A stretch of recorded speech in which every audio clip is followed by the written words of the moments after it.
নেতাজিকে খুঁজে পাবে কবিতা লিখেছি আমি সুবোধচন্দ্র সাহা। বলিল অসত্য সেই কবিতাই কবি জীবনানন্দ দাশ আক্ষেপ করে বলেছিলেন, বলিল অসত্য ধীরে কোন দিকে যাবে বলো, তোমরা কোথায় যেতে চাও, এতদিন পাশাপাশি ছিলে, আহা ছিলে কত কাছে, আবার কোথায় যেতে চাও।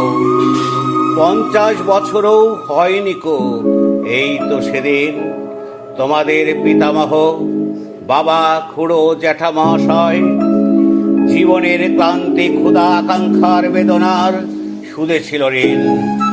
এখানে তোমরা তবু থাকিবে না, যাবে চলে তবে কোন পথে, সেই পথে আরো শান্তি আরো বুঝি সার, যেখানেই যাও চলে হয় না কো জীবনের কোন রূপান্তর।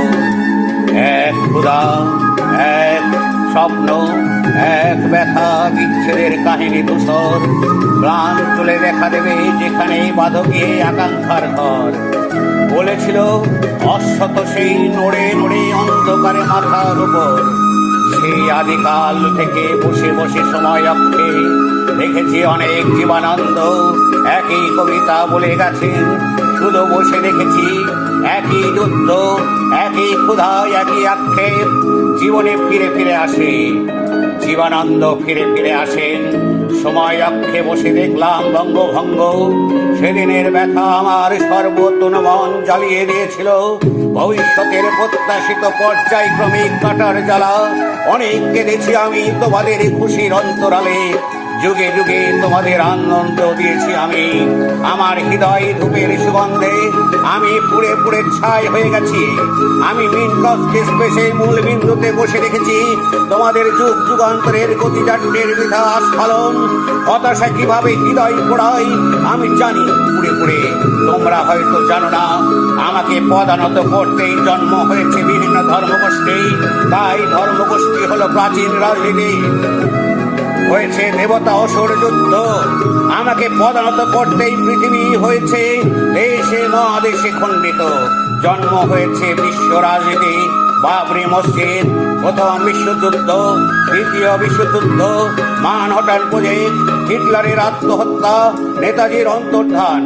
1969 সালের 20 জুলাই রবিবার আমার জন্মদিনে মানুষের চন্দ্রাভিযান।